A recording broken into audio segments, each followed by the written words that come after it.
In the late 1980s, a man named Bob Lazar came forward with a story that sounded impossible. Hidden facilities deep in the Nevada desert, craft that appeared to bend gravity itself, and a secret program he claimed was studying technology far beyond anything known to modern science. His claims spread quickly, drawing worldwide attention and immediate skepticism. Investigators questioned his background. Officials denied his story. His past seemed to vanish almost overnight. Yet decades later, many of the questions he raised continue to resurface. And some details, once dismissed, are being reconsidered. This isn't just a tale of UFOs or conspiracies. It's a story of a whistleblower who challenged the boundaries of belief, the limits of science, and the trust we place in the institutions we are brainwashed to trust. Whether you see him as a visionary, a hoax, or something in between, by the end of this video, you may find yourself looking at the sky a little differently.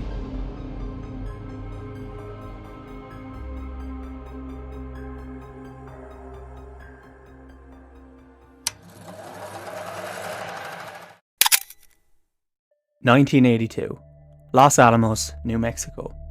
Before the controversy, Bob Lazar was just another scientist living in the desert. A man with credentials, curiosity, and no idea his life was about to change forever. Bob was 23 years old, working at Los Alamos National Laboratory, the same institution that once helped create the first atomic bomb. His first appearance in the public eye wasn't tied to a scientific breakthrough or a UFO testimony, but to something far more unexpected. He had mounted a jet engine to the back of his Honda and used it to commute to work. A local journalist covered the story, featuring Bob and his jet-powered car on the front page of the newspaper. And on that very same day, Edward Teller, the father of the hydrogen bomb, happened to be giving a lecture at the lab. Bob arrived early to get a good seat and spotted Teller sitting outside, reading the newspaper, with Bob's picture printed on the front. The two men spoke briefly. Bob introduced himself and they had a chat. Bob clearly made an impression.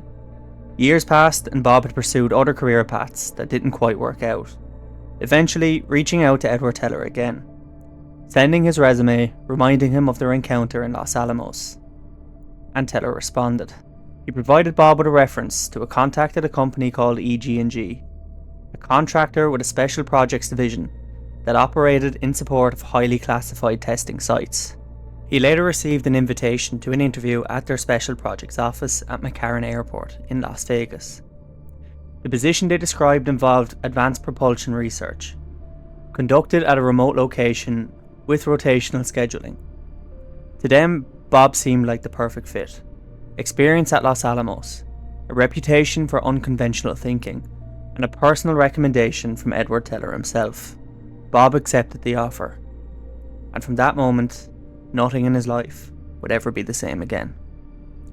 On Bob's first day, he boarded what's known as a Janet flight, the unmarked passenger planes that quietly shuttle workers from McCarran Airport to the Nevada test sites. The plane touched down at Area 51. From there, Bob spent most of his day inside an office, signing stacks of documents, non-disclosure agreements, and security forms. It was routine, until suddenly it wasn't. During his briefing, Bob was told something extraordinary. He would be working on a program attempting to reverse engineer alien spacecraft, specifically reproduce the technology using materials available on Earth. His assignment was power and propulsion, and the place he would be working was a facility called S4, about 15 miles south of Area 51, a massive bunker built directly into the side of the mountain. He skimmed through additional reports on metallurgy, weapon applications, and other departments. But the information seemed so unbelievable that Bob dismissed most of it as a security test, a way to see if he would leak false information. For the first few days, Bob was transported from Area 51 to S4 by bus, entering through a normal-looking set of double doors. Hallways, meeting rooms, offices, nothing unusual. But then, one day, the bus didn't stop at the front entrance. It continued around the side of the mountain, towards the hangar doors, which on this day were open. And sitting inside, directly in front of him, was a flying saucer. Not floating, not glowing, just resting quietly in the dim light of the hangar, with an American flag stamped on its side. In that moment, Bob felt a wave of relief. So this is it. This explains all the UFO sightings. It's just a classified military aircraft. To him, the mystery was solved, at least for a moment. Walking past the craft, he noticed laboratories built directly behind it. He was escorted inside one, where he met his new lab partner, a man named Barry, who seemed genuinely excited to finally have a new lab partner. Barry began showing him around. He then revealed a component sitting on the table. Bob had never seen anything like it. Not in Los Alamos, not in physics textbooks, not anywhere. It was the craft's reactor. Bob described the device sitting in the lab as a hemisphere about the size of a basketball, mounted on a metal plate. When it powered up, it created a gravitational field of its own, something that even today we have no known way of producing. Once activated, the sphere couldn't be touched. According to Bob, it was load sensing, supported by a central tower sitting on the plate. There were no wires, no switches, no visible controls of any kind. To an outside observer, it looked less like science and more like magic. The briefings he'd skimmed during induction, the ones he had assumed were disinformation, didn't seem so ridiculous. They now aligned perfectly with what he was seeing right in front of him. Inside the S4 hangar, Bob said there were 9 separate craft. He only worked hands-on with one, but at one point he caught a glimpse of all 9 when the sub-hangar doors were open. The shapes, he claimed, were all different. One that looked like jello mould with rippled sides, another shaped like a flat disc, and one that resembled a straw hat, damaged, as if it had been shot or struck during testing. From what he read in the briefings, these craft didn't all originate from the same place or same time period. If the reactor information, the part he could verify, was accurate, he wondered if the rest of the documents might also be true. Some of them mentioned the Zeta Reticuli star system, specifically a planet labelled ZR3. Bob couldn't verify any of it, but it was there, printed plainly in the material. Of course, he also considered the possibility that this information was deliberately false, inserted into his file so it could be traced back to him if it ever leaked. Barry, his own lab partner, mentioned something even stranger. At least one of the craft was recovered during an archaeological dig, and yet all 9, whenever they came from, ran on the same power source. Could this mean they all belonged to the same race of extraterrestrial beings? That fuel Bob mentioned was element 115. At the time, it wasn't even on our periodic table.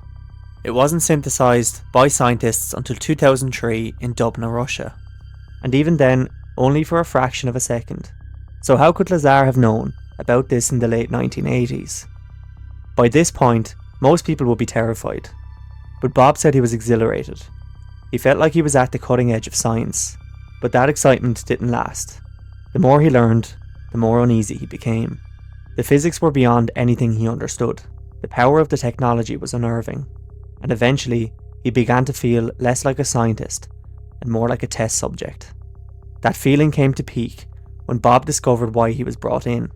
He was replacing Barry's previous partner, a man who died in the lab. According to Barry, they had attempted to cut into one of the reactors with a plasma cutter, and it did not end well.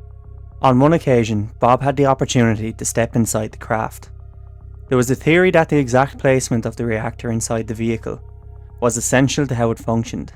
When Bob crossed the threshold, he said the interior felt ominous.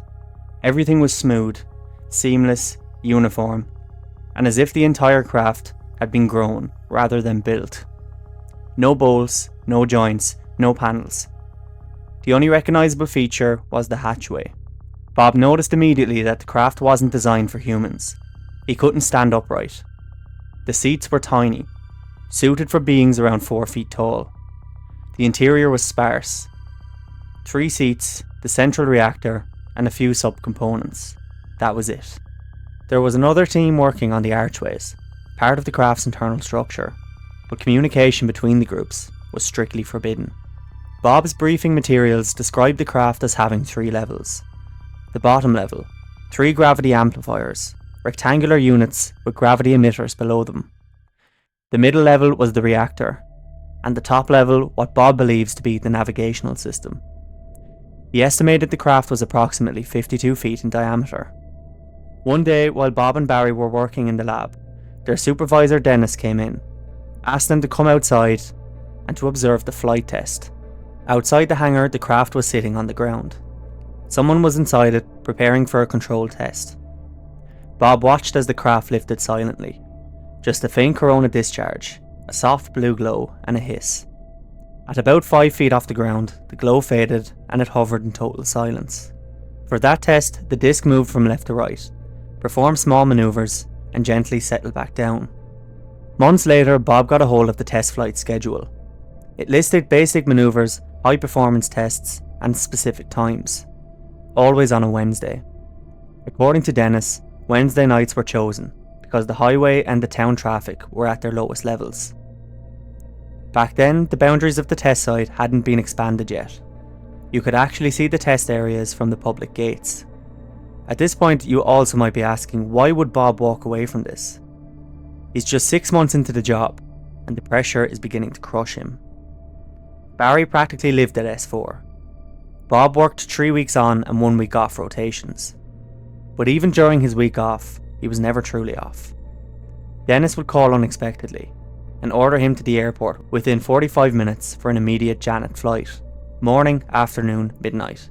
It didn't matter. Because of his clearance level, Bob had agreed to have his phone monitored. This was standard, and it meant that it ensured that he wasn't leaking classified information. But it also meant the agency heard everything, including problems in Bob's marriage.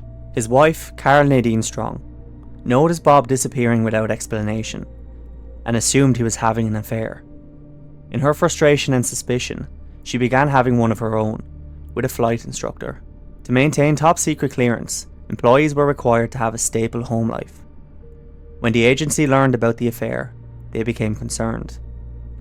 They began tailing Bob, watching him, waiting for him to discover the affair and possibly snap under emotional pressure.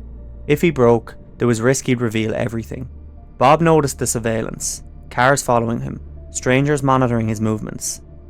And that's when the fear began. He believed he was being pushed out of the program, and in his mind, if they removed him, they wouldn't simply let him walk away with everything he knew. So, terrified for his life, Bob gathered a group of his closest friends and told them everything. At first, Bob's friends didn't know what to make of his story. It sounded unbelievable, until Bob showed them something concrete, the test flight schedule. Over the next few weeks, Bob took his friends out to the edge of Area S4 on 3 separate occasions, and on each night, they watched as the craft performed maneuvers in the sky exactly when the schedule predicted. But on the 3rd outing, they pushed their luck. They stayed too long and got too close, and the security caught them. The next day, Bob was brought in for what they called the debriefing, but it wasn't a conversation, it was a warning. They put a transcript on the table, a transcript of his wife's private phone calls, including details of her affair. They then scolded Bob for bringing his friends anywhere near the test site. And strangely enough, that same night, they simply let him walk away. Bob went home realizing something terrifying. He wasn't just being monitored, he was being closely watched. Now, after breaking protocol, he feared they might decide he was a liability. Feeling concerned and out of time, Bob made a desperate decision. He reached out to the only investigative journalist he believed might take him seriously, George Knapp. On the story for a long time, and we'll tell you right up front that it's going to be hard to swallow at first. Flying saucers, extraterrestrials, monsters from outer space. The government has been telling us for years that they're not real. They're weather. George worked for KLAS TV in Las Vegas. In 1987, George met John Lear, the son of Bill Lear, the man who invented the Learjet. Lear had real aviation credentials and had previously helped KLS break the story of the F-117 stealth fighter. So when he approached KLS with another explosive claim, the US government had recovered UFOs, he expected interest. But news director Ned Day wasn't having it. He said, "We're not touching a UFO story." As Lear was leaving the building, George overheard the conversation and stopped him, asked if he could take a look at the documents. He invited Lear onto his 30-minute news segment, where Lear claimed the government possessed extraterrestrial craft and was hiding them.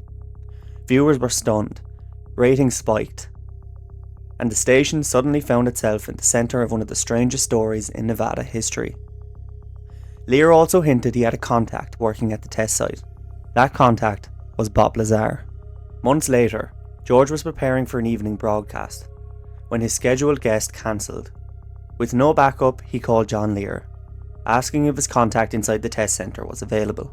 By pure coincidence, this was only days after Bob had been caught by security at S4, and he was terrified.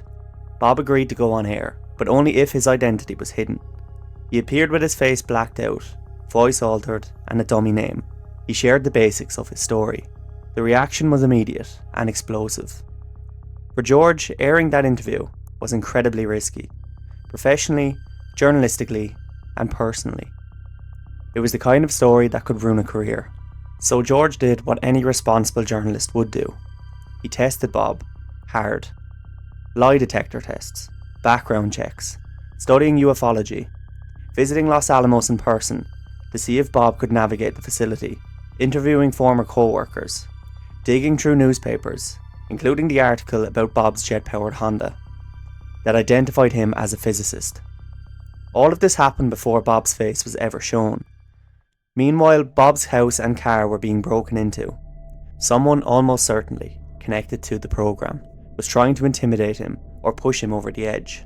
George became obsessed with understanding the truth, and with the danger escalating, he asked Bob for something crucial: permission to reveal his identity on camera. The logic was simple. If Bob stayed anonymous, he could quietly disappear. But if the world knew his name and face, if anything happened to him, everyone would know why. Bob agreed. He believed the world deserved to hear the truth. The night the segment aired, Bob received a phone call from Dennis, his supervisor at S4, saying, "Do you have any idea what we're going to do to you now?" The fallout was immediate. Friends and colleagues connected to him were audited by the IRS. People he knew with government clearances were fired. They didn't just target Bob, they attacked everyone around him. Then came the character assassination. Records disappeared, school transcripts, employment files, even his birth certificate. Almost every trace of Bob Lazar's past was wiped clean. But George had a crucial piece of evidence. When he took Bob back to Los Alamos, Bob navigated the facility effortlessly, and several employees recognised him. And the newspaper article proved Los Alamos had identified him as a physicist years before. Bob even described a bizarre bone reader hand scanner used at S4, a device mainstream skeptics claimed didn't exist. That was until investigative filmmaker Jeremy Corbell found one used at Area 52, confirming the technology was real. Piece by piece, the story Bob told, as unbelievable as it sounded, began showing signs of truth. The KLAS interview made him a household name overnight, but it did more than expose a secret program. It shattered Bob's personal life, destroyed his career, and placed him under the spotlight that he never asked for. Lazar was effectively blacklisted from every defence contractor and government position. Anyone with clearance who was associated with him was pressured, audited, or removed. No laboratory would hire him. No classified project would touch him. And so, with his career in ruins, Lazar left Nevada and tried to rebuild his life out of the public eye. In 1990, he became entangled with a legal case involving a Las Vegas brothel. Many believed it wasn't a coincidence, that the same forces erasing his past were now trying to discredit him in the public eye. The charges didn't end his life, but they damaged his reputation permanently. Trying to avoid the spotlight and return to science, Lazar founded United Nuclear Scientific Equipment and Supplies in the early 2000s. Based in Michigan, the company sold chemistry equipment, rare elements, lasers, the kind of businesses a scientist would build when he could no longer work in physics. Lazar moved states and remarried, and did his best to disappear. For years, he avoided interviews and refused to revisit the story that consumed his life. Then filmmaker Jeremy Corbell reached out. At first, Lazar wanted nothing to do with him. Decades of surveillance, harassment, and character attacks had made him deeply distrustful of the media. But Corbell persisted, not with sensationalism, but with genuine curiosity. Eventually, Lazar agreed, and for the first time in nearly 30 years, he sat down to tell his story again. But the past wasn't finished with him. Lazar claimed the FBI raided his business, supposedly searching for a sample of element 115, the material he said powered the S4 craft. The official explanation was an investigation into a customer's illegal chemical purchase, but Lazar insisted the raid felt coordinated, as if someone was looking for something far more important. This became a pivotal moment in Corbell's documentary, Bob Lazar, Area 51 and Flying Saucers, one of the most influential UFO documentaries ever made. Shortly afterwards, in 2019, Lazar and Jeremy Corbell sat down with Joe Rogan on the Joe Rogan Experience. Once again, Lazar told his story, but this time the audience was global. To date, the episode has over 65 million streams, making it Rogan's second most popular podcast, and his story was now bigger than ever. Today he refuses almost every request, avoids the spotlight, and declines to revisit the story that transformed and nearly destroyed his life. He said openly that if he could go back, he would never come forward at all. The attention, the surveillance, the pressure, it's been exhausting. After more than 3 decades of controversy, for Bob, the greatest mystery he ever revealed has become the very thing he now wishes that he could forget. The main question that's on everyone's mind is, was any of it real? Over the years, many of Bob Lazar's most unbelievable claims have strangely lined up with real-world discoveries. He described element 115 long before it existed, and decades later, scientists confirmed its place on the periodic table, exactly where he said it would be. He talked about strange hand scanners with metal pins and blue lights that measured bone density, mocked as science fiction until an identical device surfaced from a classified facility. His descriptions of craft's movements, instant acceleration, sharp right-angle turns, falling into gravity wells, perfectly matches with the now famous Tic Tac UFO encounters reported by US Navy pilots years later. Lazar's details about Janet flights, security protocols, and the layout of Groom Lake were all verified after Area 51 became publicly acknowledged, and while skeptics argue, the physics remain unproven. Lazar hasn't shifted his story once in 35 years. With the Pentagon now openly confirming unidentified craft and non-human technology under investigation, the world has slowly moved closer to the claims that Lazar made back in 1989, leaving one lingering question: how did he know? His story reshaped modern pop culture's entire image of UFOs and Area 51. His claims helped transform Nevada's desolate Highway 375 into the world-famous extraterrestrial highway, complete with the Little Alien Inn, alien-themed diners, murals and tourist shops that all trace their identity back to Lazar's revelations. Hollywood picked up on the myths too. The blockbuster Independence Day directly used Lazar's S4 and Area 51 descriptions as the blueprint for its secret underground base scenes. Even sports got involved. Las Vegas named their AAA baseball team the Vegas 51s, complete with the alien-themed logo. And decades later, Lazar's story fueled internet culture, culminating the viral Storm Area 51 movement, where millions pledged to see them aliens, again citing his testimony as the origins to the mystery. In the end, Bob Lazar didn't ask to be believed. He never asked to be a hero. He was a scientist who stumbled into something extraordinary, and for telling the world what he saw, he paid the price most of us can hardly imagine. He lost his career, his privacy, and he lost the life he once knew. And today, he lives quietly, somewhere far from the desert. But the world never forgot. Because whether Bob Lazar told the truth, or whether he was caught in something far bigger than himself, one thing is certain: his story changed everything. It reshaped our culture, inspired our films, fueled our curiosity, and forced us to look up at the sky with new eyes. And as the world finally begins to admit what it once denied, governments acknowledge objects they can't explain, as pilots describe impossible craft, and as the mystery deepens, Bob Lazar's story feels less like a myth and more like a message. If you watched until the end, thank you. And if you enjoyed this documentary, please like the video, subscribe, and consider sharing it with a friend who loves a good mystery. And before you go, let me know in the comments, do you believe Bob Lazar was telling the truth? Or do you think it was all a hoax from the very beginning? Thanks for watching.